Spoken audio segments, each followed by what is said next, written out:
So the California primary election results are all in, and this is what the LA Times said today.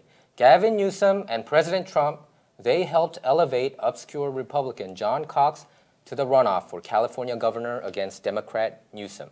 But the major Democratic candidates below Newsom turned out to be surprisingly weak.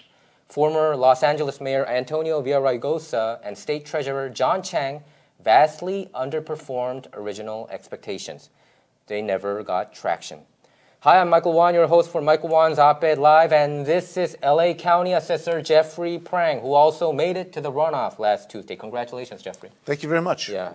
Any words you want to say before we start I our show? was thrilled. We came in a very strong first place, and I look forward to victory in November. There were 4 people running in the primary. I got 46% of the vote, and I think that bodes well for victory in the runoff. And I know that personally you were a little bit disappointed that you didn't make 50% plus 1, so that you didn't even need to go to the general election. Everybody wants to win up front. Everybody wants to be done with it, so they can put the campaign aside. And so it's not uncommon to be able to win in county races in the primary. But this is, as you know, and as we'll talk about, this was a very unusual election cycle. There were the voters were doing a lot of unusual things that defied conventional wisdom and expectations. So I attribute that to the outcome to that. But I am confident that we have the right message. But I've had a very successful term as assessor, and that when people get the information, that they will support me for re-election. I paid very close attention to the LA County Assessor election, of course, because of you too. And you know, there were a number of other candidates, and there was an unusual name there, one of the candidates, right? Do you think that helped him? Yeah, there was one of the candidates changed his middle name to lower taxes. What's his original name? His name is John Lowe. John Lowe. So he was low. So he was low, and I think it was a spin on the name. And so in many ways, he had his resume in his name. He says, "Here's my platform," and it really is not his platform. It was a gimmick. But the challenge with the assessor is most people really don't know what the assessor is. And I represent 11 million people, and as you can imagine, it is not a job that generates a lot of resources. So it's very, very difficult to campaign to educate voters. I think people who knew who they're voting for, I think overwhelmingly voted for me.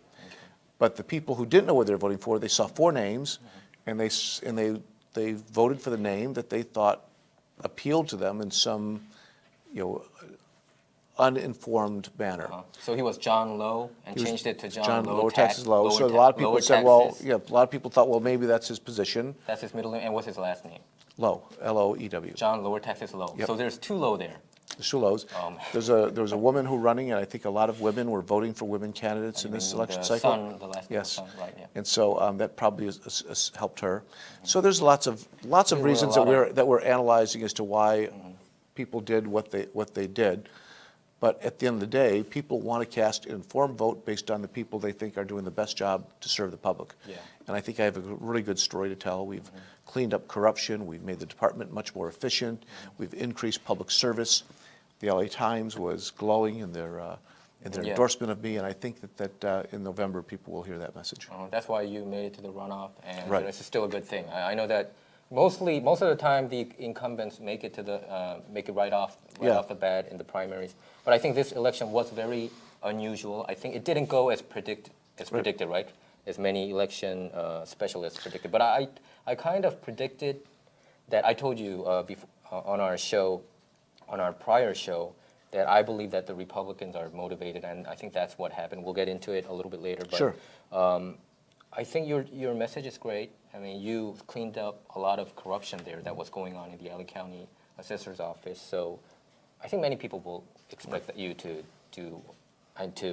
win in the general election, right? Knock on wood. Knock on wood, knock on wood, yeah. So what is your plan from here on out? So I'm going to continue to, the most important thing in any campaign is raising money to pay for voter education. Okay. Sometimes people think about, they talk about money in campaigns, but what money is for is to pay for television ads, radio ads, mail, all those things to help tell the voters who you are.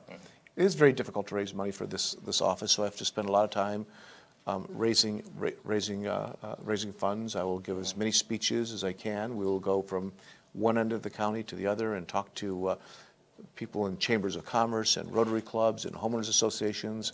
We'll get onto mailers, the slate mailers, to try to get the name out there. Anything that we can do, we'll try to find friends in television, like here at the television station, to get a chance to talk to the community. Are you planning to change your name?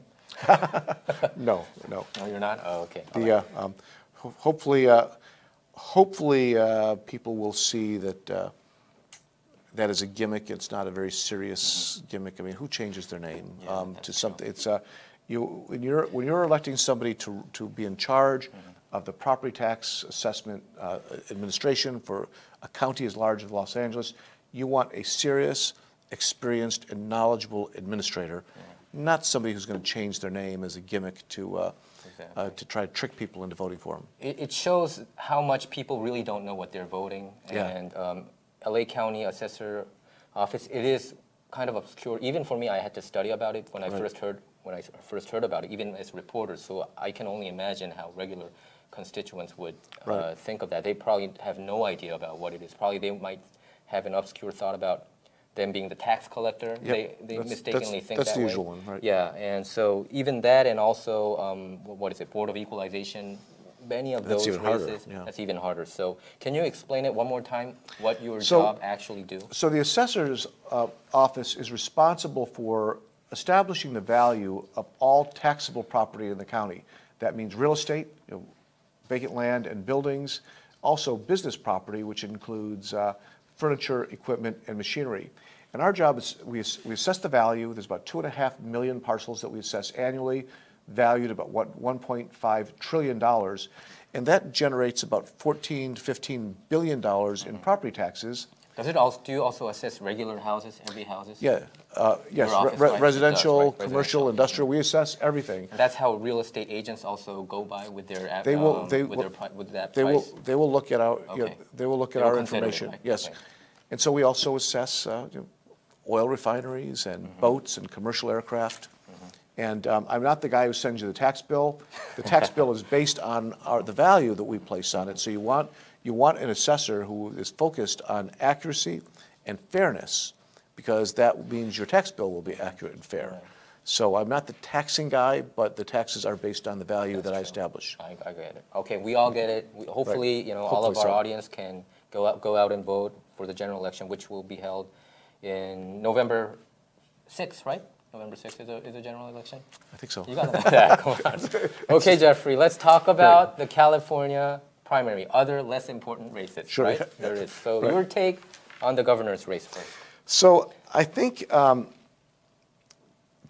things have changed. We're very fluid over the last 6 months. My expectations of where things would be in January are very different than the outcome. Although the last couple of weeks, I think the outcome was becoming a little bit more clear.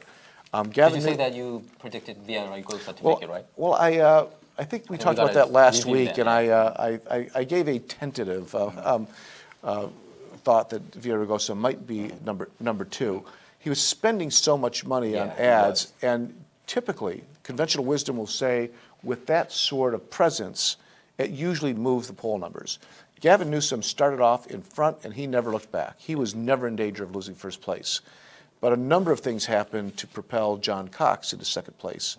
One, Gavin Newsom seemed to be promoting him, hoping that it would be, I think he's confident that a Democrat versus Republican is in his favor in November. Also, a lot of Republicans, this began to coalesce and become a little bit more energized, as you said. Everybody expected this to be the big blue wave, and the big blue wave may come in November. It may come, but possibility out there. But it did not come in the primary. And many people predicted that it will come in the primaries, right? Right, and so there was that expectation, so that didn't happen. And because the president came in late and endorsed John Cox, he seemed to have a fairly comfortable lead over his opponent, Travis Allen. And because Democratic votes were divided between Gavin and Antonio and so many other and John Chung and Delane Easton, as well as a number of others, that meant those Republican votes were concentrated and helped propel him into second place. I felt the primaries, the Republicans' base were motivated. The Republicans that I talked with, the people who lean conservative, whenever I talked with them, they were very, very excited about President Trump. I know that, I mean, if people just watch the MSM mainstream media, it's hard to figure that out. Yeah. But if you watch like other outlets like Fox News or other, talk radio, they were really, I've never seen them being that excited. I heard from many of them that this is the most exciting time for them. Other than that, Republicans historically always vote in larger percentages than Democrats. Because they are less in total. And I believe that there was, I think some of their energy was a reaction to what they believed was momentum behind the Democrats. That suddenly there was this expectation of the big blue wave. There was an expectation that women would do really strong. There was expectations that Democrats were going to trample in this race. And so they responded in kind to ensure that they were, in the end, I think they were more enthusiastic in this primary than Democrats were. There is a chance when we get into November and some of these congressional seats are up that people will be more motivated, but... I think many Republicans actually said what you said. I think if they lost this time around in the primaries, it's pretty much nail on the coffin, that the Republicans are done and they're not going to recover at all. So I think there was that mentality where we really have to do something about this or we're going to be done. I think that was also in play too. You know what's really interesting in that as well is that the LA Times just reported last week that people who do not choose the decline to states, no party preference, now increased and now outnumber Republicans. Probably many of them voted for Republicans, do you think? I know there's an analysis of how independent voters vote, and tend to vote Republican, right? It depends. Some of them, coastal independents tend to be more progressive. Inland Republican independents tend to be more conservative. And there's we'll probably see an analysis in the weeks ahead about how they voted. But what was very clear is Republicans punched beyond their numbers in this particular race to have a bigger impact than we would have expected. And I think I was surprised by John Cox. I knew that he would make it to #2, but the percentage between Gavin Newsom and John Cox wasn't that wide. It's not double digit; it's single digits, right? Yeah. But in the November election, there's going to be a huge difference because Cox is now an unrepentant supporter of President Trump. He's a huge supporter of President Trump, but he didn't vote for him back in 2016. Travis Allen, which he did, but I think Trump decided to go for John Cox. I think he was a more successful businessman, and also he had the establishment support. He's also publicly lamenting his decision not to vote for Trump. He now says he's an enthusiastic supporter. But the one thing that remains a constant in California is that Trump is still wildly unpopular in California.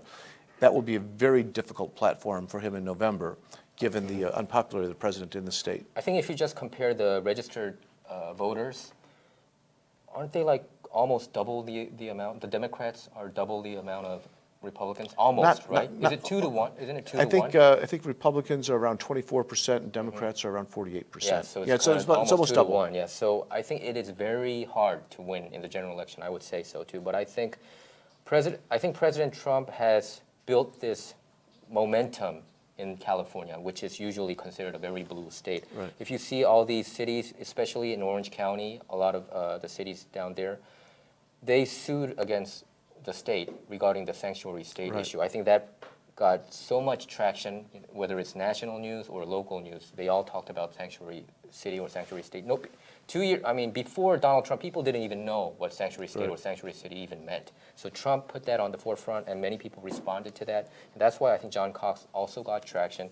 To me personally, I thought Travis Allen was gaining a lot of traction among the grassroots, but John Cox probably had built more fundraising, and he was more spread out. I think his campaign people were more diligent to reach out to people. He had more money. He had better organization. Right. He was he had a little bit more appeal than Travis Allen. And as weeks heading to the election, Donald Trump finally gave him an endorsement, and that kind of finally pushed him through to the top 2. Okay, let's talk about Antonio Villaraigosa, because many people were disappointed about his result. Was it only 13%, right, so far? Yeah, it was a startlingly low finish. He spent $32 million. Didn't he spend more than Gavin Newsom benefit $32 million? With his campaign and the independent expenditure campaigns on his behalf, I think he spent the most amount of money. And it is a curiosity that somebody with a statewide profile, who already had name ID, who had been the mayor of the second largest city, right? And he had a lot of institutional support. He had all the resources he needed to run the organization, but he was selling something that people just weren't buying. It was I don't know what to attribute that to. I think one factor might be that his term as mayor ended with rather I think he kind of left on a low note, and that may still be pervasive with some voters. I don't know that the negative ads that they did. I don't think even Newsom put out a lot of negative ads against John Chung did some. Chung did, right? I don't know how much of an effect those had. I think voters just had something else in mind and they stuck with it. And here's what the LA Times said about Mayor Villaraigosa. His reputation never fully recovered after the 2007 disclosure of his extramarital affair with a television reporter, which led to the public breakup of his marriage. Many people talk about this whenever people talk about Villaraigosa. I thought LA would be always liberal, so they would just let this slip past, like how they do in Paris, France. Do you think?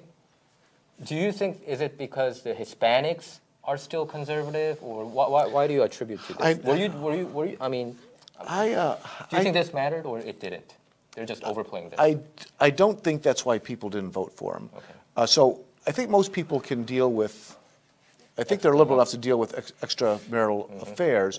It's how you deal with it publicly. Now, he didn't deal with it very publicly, but I believe that when he came in as mayor, he had this optimistic, he had a very subway to the sea. Very charismatic. He had the misfortune of governing it during a time of economic recession.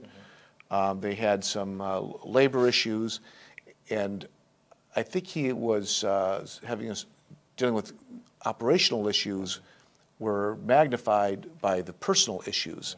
And then when his term ended, it was kind of on a low note. I think one of the things you heard back in those days is people were very concerned about the potholes.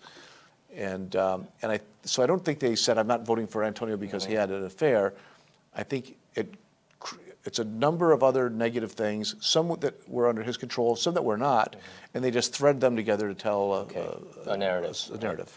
So do you think, here it says, Villaraigosa steered the city during a recession that led to city employee layoffs, and the one-time union organizer fought with labor groups representing city workers and teachers. To me, this seems to be one of the reasons. I think those things are... He was respected for this, but also at the same time, he was criticized. So he lost a lot. The labor organizations, who are a very important constituency in LA, base, right? They were his base, and it was almost like a public divorce. Yeah. His efforts to take control of the school district also turned teachers, people he used to work for, against him. And so these were very controversial. It made him respect him, though. So it made me kind of a little bit. A lot of people did. A lot of people were glad he was taking on those establishments. Because many people thought about it. You know that, right? At the same time, when you decide to divorce yourself from your base publicly, you have people who used to be with you, they're not with you. So there are repercussions for that. That's what you're saying. And then combined with some of the other things, it creates that narrative that makes it a little more difficult. But what's so disappointing for Villaraigosa? I mean, I interviewed him right here where we were sitting at, and I interviewed him. Seems like he had some good ideas. He said he wants jobs.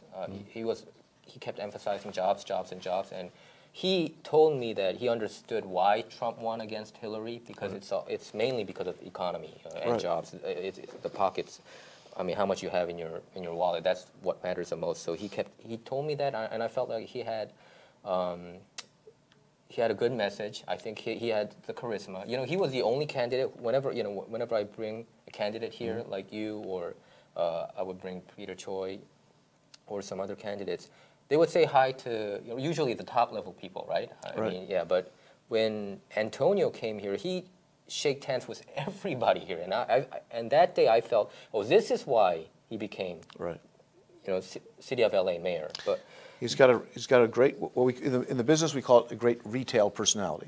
Yeah, he does. He's really good with the with folks. But if you look at the LA County, Newsom received about 297,000 votes to Villaraigosa only 207,000. So this is very surprising. It is. There's a lot of things. There are times when people, when voters respond to how they feel about a candidate, what their sense of their message would be. Because if you were to look at who had the best plan, John Chung probably had the most thoughtful plan. I think John Chung was the most competitive one out there. But people weren't. But people don't always look at the plan. They said, "How do I feel about me, about my family, about the future, based on what you're saying and how you're saying it?" And Gavin Newsom has probably one of the better presentations. He was very, very optimistic and had big thoughts and ideas. And Antonio was probably still struggling with the remnants of his the end of his mayoral term. And he just wasn't able to overcome that. Do you think emotions trump logic in election? I think emotion has a great deal to do with it. People. Are you talking about even informed voters? Because the turnout is 21%. I think it's less with really the more informed voters, the more discriminating they are because they have information. Okay. But I have. So they don't follow their emotions. Sometimes they can differentiate that, right? I have experienced in my 25 years in public life is sometimes a politician who is a really good speaker, who makes people feel good on the stump. Like Obama, right? Well, I was a supporter of Obama, but that actually is a fair assessment. He was a really good speaker, but when he ran for president, he's one of the greatest orators. Yeah. But when he ran for president in 2008, he had he had not served in public office very long. He didn't have a particularly stellar list of accomplishments. I don't even know what his message was. To be in retrospect, it just it was hope. He said hope and change and change, so, and that brings emotion, right? And you hear this a lot. I've heard you say this. We want change. Yeah. Don't really define it very well, but we just want, we're frustrated with what we have now, we want something different. We want somebody to throw a wrench in the machinery and blow it up. Something like that, yeah. I am a big advocate for not blowing things up, I know that but people do respond that way.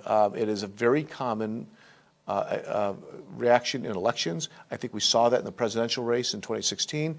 I think we saw elements of that in this primary. Okay, all right. So yeah, I was surprised at Antonio Villarreal. I thought that he would at least get like around 20%. As did I. And even Los Angeles County Supervisor Mark Ridley Thomas, he endorsed Newsom. Yeah. So the important endorsements also went to Gavin Newsom. I interviewed him actually. I don't know whether you saw that clip. 1 month before the election, and he told me flat out, he wants John Cox. He said that in the debate, the televised debate. Yeah. He said he knows that because California is a Democratic state, that if it's a Democrat versus Republican, the Republican has an uphill battle. But the way he said it, I mean, he's so establishment politician. The way he worded it was, Republicans, if you gather all together, they might have 40% of the votes, entire votes statewide, and Democrats have 5 famous candidates, and they're going to fight for the 58% of it. Right. So that's why eventually he thought John Cox would make it. But that's he always makes this political curve to not sound flat out supporting the Republican candidate. But I think he's very polished in that way. Well, you and I are sitting here trying to provide objective political analysis to what happened. When he's talking to people about what his hopes are, he needs to couch that within his message, within his presentation. He's not going to be quite as analytical as we are. You're right. I mean, I don't agree with a lot of policies that he made, but I do think that he is very charismatic, and he's very good at persuasion. I mean, that was the impression that I got, and he's very knowledgeable. He knows at least what he's talking about. Yeah. So I felt he has a very good shot. He is a very smart guy, and he does have he has a sense of vision that he articulates very well, and he does champion issues that he cares about passionately. What I worry about is probably if Newsom goes in, I don't know whether he's going to be a little bit more moderate compared to Jerry Brown or whether he's going to go more far left, because California is becoming this state nation that is separating itself from other states. The big question that remains to be seen is Jerry Brown, who was very progressive, but he was also a strict fiscal disciplinarian. Okay. He did help balance the budget. He insisted on having a reserve. He told liberal Democrats that he would not approve spending for a lot of programs that they could not sustain financially, and he held the line. Yeah. There's a lot of, I think they just indicated that the current budget has a $9 billion surplus. A lot of Democrats are going to want to spend that on social programs, on infrastructure. It'll be interesting to see what Gavin Newsom will do as governor, whether he will continue to hold that strict fiscal line or whether he'll go on a spending spree. When we say he balanced the budget, it's a yearly balance, right? That's what he balanced out, not the cumulative. No, it's also cumulative. We had there was a structural deficit. California is still in debt. Right? There's a lot of debt. We have structured debt. We have bonds. Structured and debt. That's what I'm saying. Yeah. But the annual budget, he balances it out. He balances it, and we have a surplus, rainy day fund. But because many of our viewers and readers don't, they get really confused. And when you say balance the budget, does it mean that California is debt free? Many because people are not completely informed. So I just wanted to make our viewers exactly. It doesn't mean that it's like you may balance your monthly checkbook every month and pay all your bills, but you may still have a mortgage. You have a car payment. You may have payments on your furniture. But so you have debt, but you can still make your monthly paycheck cover the cost of that debt and put money in savings. So this is what I listen to. I usually listen to AM radio when I come to company, and they said Newsom might probably be aiming for the presidency in 2020. Do you see that? I think that politically ambitious people are always looking at what the future might hold. There is no clear Democratic leader to run against Trump in 2020. Other people being speculated are New Jersey, Elizabeth Warren, Cory Booker from New Jersey, Kamala Harris from California, Bernie Sanders and Joe Biden. So the governor of California is a pretty prominent platform. I think that if Gavin Newsom were to ask me for my advice, I would tell them, don't do it. No, I would say that. What I would say is an analogy of what your mother said when you were a kid. Eat what's on your plate before you start thinking about dessert. Yeah. Do the job you're assigned, do that job well, and if you do that well, people will reward you with future opportunities. But the presidential race is 2 years away. The governor of California has to be focused on California, and if they're not, they may not be a good candidate for president or a good governor. It shouldn't be a stepping stone for the next step, I think but he's a young guy. He doesn't have to do everything today. I don't think he should aim for 2020 because the records in history doesn't show good records. For instance, like Pete Wilson, right? He ran for presidency, but he had a blowback against him. And if you get embarrassed in a presidential election, I think it has consequences, even in the statewide election. It does. This could compromise his ability to get reelected as governor.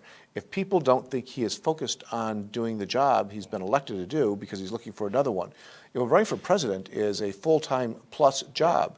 It is going to be hard to deal with California's complex issues of housing and homelessness and power and water with a governor who's running for another office. And I'll be perfectly honest with you. I told you I lived in middle America. You lived in Michigan.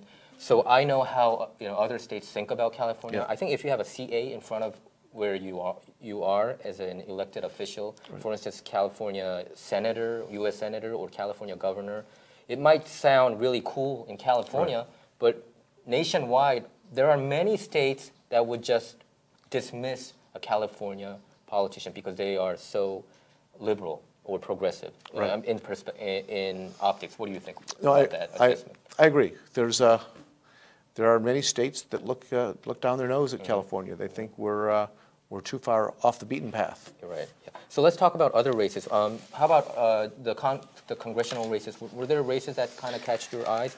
So we were looking at one of the more interesting local races in LA County, southern LA County, northern Orange County. We're having this LA Times opening. The 39th congressional district. That's the one currently held by Ed Royce.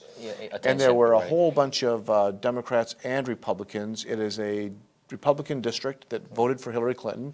And so there was this belief that they could flip it. So the Republican, based on everything else we're seeing, it's no surprise that the Republican came in first. A Democrat came in second, so it will be a traditional Democrat on Republican race, which will give voters clarity and choice. That was there was a lot of uncertainty about what was going to happen in that race with the who would be the top Democrat. Right. There were a number of people who were able to self-finance. Andy Thornburn was somebody who put a couple $1 million of his own money in. On the Republican side, you had the former Republican leader, Bob Huff, who ran at... yeah, he ran, but he only got single digits, right? Yeah, he didn't do as well as one might have expected. So if you look at the 39th district, Young Kim, a businesswoman and former state legislator, she also won. It was the first Korean American to get into state legislature in 36 years, actually, back in 2014. She's facing Gil Cisneros. Do you know this? I do know. I know him. I actually knew him, almost hired his wife when I was an administrator in Pico Rivera. His wife is also famous, right? So she comes from television news. She was behind the scenes. She's a good-looking lady, but the two of them, back in about 2010, they won the lottery. 2011, they won $266 million. So is it power lottery? Power lottery, yeah. They won whatever it was. They won a lot of money, and now after they got the money, they created a educational foundation. How come they don't just retire? Why are they trying to get into this messy business? I think that they're both both civically minded. Okay. They both, because a lot of people, when you win $230 million, you might go buy a boat and buy big cars and go on vacations. The first thing they did was create an educational foundation. Yeah, and I think that really speaks that we got this largesse, we want to share it. So he's showing how to live a good life as a lottery winner, right? You hear so many news about lottery winners, ruining their lives and later on in their lives because wasting money here and there. But he's like a model citizen for a lottery winner. Well, it really struck me because they did the interview with him, and the first thing they said, they didn't talk about the vacation home they're going to buy. They didn't talk about the yacht they're going to buy. Okay. They talked about the foundation for kids that they were going to create, and I thought that was really a good thing. Probably that message went through, so that's why Young Kim, she got 22% of the vote, yes. of the entire vote, and Cisneros got 19.4%. That's pretty close. So there were, so one of the things we have to look at in the analysis that we don't have in front of us is that there were more Democrats dividing up the Democratic vote. Yeah. You mean the numbers are more higher in the Democrats over the Republicans? That's what you're saying, right? No, I actually think the Republicans probably count it out. In a primary vote like this, I bet there were more Republican voters, but the Democrats were also more dispersed. Okay. So it might get united. That's what you're saying. So and in a November election, when there are more progressives will vote, because then it could change. This is going to be one of the most competitive races in the United States. That's what I think too. I think even in the primaries, many people saw, like you mentioned, Bob Huff, and these Republican heavyweights also joined the election. So actually the people that I talked with, the Republicans, they doubted Young Kim to make it to the runoff. They said, probably Bob Huff might get it. I heard all kinds of noises. But Young Kim finally made it. Seems like endorsement does matter. I hear in local politics some people say endorsements doesn't matter. To me, I think the more local politics it is, endorsements really matter because they don't see them on TV like national figures like Trump or Hillary or Obama. Endorsements mean something in and of themselves. They don't mean anything. There's not a whole lot of people would say, well, you're supported by Senator so-and-so, so I'm going to vote for you. What you try to do with endorsements is create a sense of inevitability and credibility. You want people who to say that you want them to take you more seriously because other folks are supporting you. Yeah. But it's not just a name on a list by itself doesn't mean anything. Yeah. But if you have an incumbent like Ed Royce, who's a heavyweight, he's a powerhouse, even in the congressional, even in Congress. So I think if his endorsement really helped her becoming I think that's fair. I think his endorsement, because there's a lot of people who liked him and respected his opinion. Young Kim is going to actually stop by here a little bit later. Oh, sure. Yeah, so I'm going to. So we also have some interview with. We also had this senator from the eastern part of the San Gabriel Valley. Josh Newman was recalled. Josh Newman. Yes, you're right. In the 29th district, state senate, right? So that very same district saw the recall of a Republican assembly member back in the 1990s, I think 1994. But he voted for, along with the majority of the legislature, to increase the gas tax. Yeah. And the Republican, there was a Republican operative who thought this would be a good opportunity to build momentum to support Republican causes by going after him, and they were successful. It's unfortunate because you shouldn't be recalled because they disagree with the decision, but but it was a tactic that that did succeed. And now Ling Chang, former Diamond Bar Council member and State Assembly member, will now be the senator. Right? Yeah, yes. She's a Republican, right? She is. What do you think about who do you think is going to win between Young Kim and Gil Cisneros in the runoff? If you have to predict today.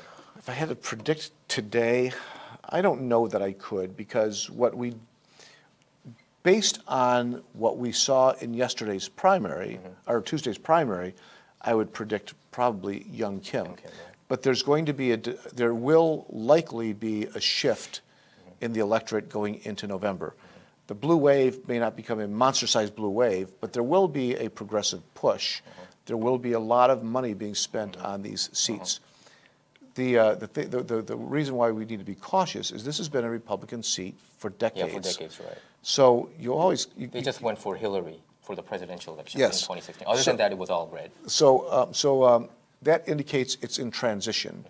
And transition districts are a little bit hard to predict. Hard to predict, right. All the elements are there for Gil Cisneros to win. Okay. But whether whether they could pull it together, whether I always tell my line's always that Democrats always seem to find a way to grab defeat out of the jaws of victory. Yeah, you're right. I think Young Kim might pull out of the race. It's going to be a very tough race. I don't think it's going to be a slam dunk like it used to be. And it did go for Hillary, but like I told you, I think many people who were very worried that Donald Trump is this rogue candidate. Now I think they feel a little bit more relieved about his policies being very conservative. I think he's one of the most conservative, if not the most. I think he became one of the most conservative presidents. I mean, just by record. I'm not talking about his Twitter and all these, other rhetorics. But I think the policy-wise, the lowering taxes and deregulation. I think it goes along the line with the conservatives and Republicans. That's why I always believe that your views of the president are overly charitable. I do know that. But on this 39th district, I think that's why she's going to get the push. So here's something that there's actually a good study for this district to look at, and it deals with Young Kim. Yeah. She was in Orange County. In Orange County. So that the assembly district she represented is a part of this congressional race, and that seat has gone back and forth 3 times from Democrat to Republican. It did, actually. From Young Kim to Sharon Quirk-Silva, then back and to forth. and now she got it back, And so this district, I think, has that same sort of dynamic. Did she win by, she got barely ahead, right? Sharon Quirk-Silva is back in the legislature. She I know defeated that Young Kim. she defeated, but in the primaries, I don't think she did that well as expected, right? Sharon Quirk-Silva? But anyway, I don't recall, but the one thing in the primaries, in a district like that, the Republican votes will be much more concentrated in the primaries. A lot of Democrats who are intermittent voters, they only vote in major elections. The November election will probably see a higher turnout, so that will adjust the balance. Well, the last time a Korean American was in Congress was back in 1999. That was the guy from Louisiana? No, from Diamond Bar. J. Kim. That's right, J. Kim. So he was also a Republican, but he was disgraced. There was a Korean from Louisiana who won a special election. But nobody made it to Congress. So a lot of Korean Americans are hoping for Young Kim. I think she's a model citizen. I think she's a great candidate for her to make it in the 39th district. Just adding it out there. And 45th district, Democrat Katie Porter, UC Irvine law professor. Actually, she was a law professor, and also Dave Min. He's also a Korean American candidate. He's also UC Irvine law professor, but Katie seemed to pull it through, and she made it to the top 2 against Mimi Walters. How do you see this race? I think this is a more difficult district. I believe that this district difficult for Democrats. Right? Yes, I think it is a little bit more reliably Republican. You have an incumbent Congress member in Mimi Walters who's been there for the legislature and the assembly, the Senate. But she's a lone female U.S. Congresswoman in California. But she was in the Assembly and the State Senate before she went to Congress. She went through all the steps. And I believe that district also went for Hillary, but it tends to be more of a conservative district across its communities than the 39th. The 39th has definite, defined Democratic blocs, different than this one. My sense is this one's I think it's going to be difficult for the I Democrats. I think Mimi Walters going to grab this one too. I mean, they were all. I think Dave Min was too progressive. I believe Katie Porter is probably a little bit too progressive in this area. If there is a blue wave in the way that many analysts have speculated, then she could be in trouble. But right now, I'm not confident that the wave is going to be as tall as that. I predict the blue wave is not happening. I think the media overplayed it that because they hate Trump so much. I know. I know how the establishment thinks. Sometimes they put their wishful thinking as it's a fact, and I think they need to stop that. If they stop it and just report the facts, I think then they would have a realistic chance to change the tide. It would be nice if we had a news channel that reported the news and kept their commentary out of it. Yeah, exactly. I agree with you 200%. And let's go one more. The 48th district, Dana Rohrabacher. This seat was also considered a little bit shaky. Right? That was considered shaky from both ends. One, Rohrabacher was challenged by the former chairman of the Orange County Republican Party, Scott Braun, and but he got clobbered. Apparently, it was not even close. So there was because Rohrabacher's been criticized for being very close to Russia. Yeah, all the time. Whenever his name is mentioned, they come up with. And is he really close with Russia? I don't know him. I don't know Orange County politics, but the things he says and does vis-a-vis Russia are truly puzzling. Okay. You don't see American politicians having such a warm and fuzzy relationship with the Russians, and he has for years. And it is. I can't imagine what he's. I tried to find some articles regarding him being close, but like you said, they don't like the rhetoric of him towards Russia being too fuzzy about it. But I didn't see him being pals with Putin. I don't know if he's pals with Putin, but he tends to be very defensive of Russian policies. Got it. Right. If his view is we need to have closer relationships with Russians, yes, everybody agrees with that. But we also need to put our interests a little. I will say this: I am, for one, very tired of talking about Russia. I talked about it probably more than a year on my Korean and also English show. It's a little bit tiring for me. I mean, even the special counsel, they keep on digging it. Do you think Americans are tired of hearing about this Russia thing? I think Americans get tired of hearing anything that is unresolved that goes on. So I don't think it's unique to this particular issue. I think it's all issues, but it's an issue that's unresolved. Until it's resolved, we're all going to be tired of talking about it. Okay, all right. Okay, and let's go for one more. In the U.S. Senate, there was also a U.S. Senate race. Dianne Feinstein, she clobbered Kevin DeLeon in the primaries. Probably they're going to still meet in the runoff. Do you think it was an embarrassment to Kevin? I think Kevin. The former state. Yes, I think Kevin DeLeon anticipated a momentum from the left, from people who were concerned about Dianne Feinstein's more conservative approach on some issues. She's moderate, right? Yeah. I think he thought perhaps that this whole concept of the blue wave would propel him, that people would want to challenge that sort of status quo, and we just didn't see that happen. Okay. So I think pretty much, in the runoff, I think she's going to probably KO this. I think she's going to have a knockout punch against Kevin DeLeon. Based on what we're seeing right now, that is my guess, but I do want to make certain that I'm carving out a percentage, maybe even a generous percentage, of possibility that there will be a momentum shift as we go into November.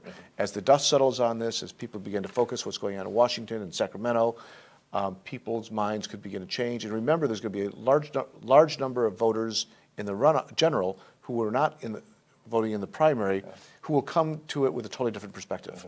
And we don't quite know what that is yet. Where does he go from here then? Where does Kevin go after he leaves, after he loses in November? Where does he go? It's hard to say. I mean, he's a very smart guy. He's been very successful. Do you think he should stay in public, or some of them just go to private sector? Here's the challenge with term limits. You get somebody who's really, really good and insightful and successful, and then their term limit out, and you basically are throwing them away. Right. You want to take advantage of the things that they learned and the things that they can do to serve the public. Hopefully there is an opportunity for, if he doesn't win this, there's an opportunity for him to serve elsewhere. But seems like people who are in public offices, if they leave and go to the private sector, like what Antonio Villaraigosa Right. did, I heard, seems like that also hurt him. Some people say that he was out of the limelight, as you may say. So people kind of forget about. People forget are. you are forgotten very quickly when you In leave politics, office. Right. It's kind of like Hollywood. It's kind of like, You know, if you're not you don't do a few movies, they forget I who heard you about are. this. I mean, not disrespecting any elected officials, but if you're not good looking enough to make it in Hollywood, they go to politics. Is it true? I think. I mean, there are plenty of good-looking people. I mean, out there, but still, there is a saying. And I'm just putting it out there. There are many similarities to politicians I and really agree with and that actors. assessment. I really agree with that assessment, and I think there is some rumors that Kevin De Leon might even run for City of LA seat if Garcetti leaves for U.S. Senate. That could be. In the next couple of years, we're going to see a lot of changes. A number of there's going to be term limits impacting LA city officials. I think in 2022, the mayor will be termed out. A number of council members will. There'll be changes on the board of supervisors. So a lot of elected officials who like serving and would like to continue will be looking at these opportunities, and it'll be very competitive. Yeah, it'll be anyway very interesting what's going to happen still in November. We're glad to see you back as a winner. Thank you. You know, we're glad to see you back as a winner, and hope to see you really do well in November and finish it off. Thank you so much, Michael. I appreciate that. Okay.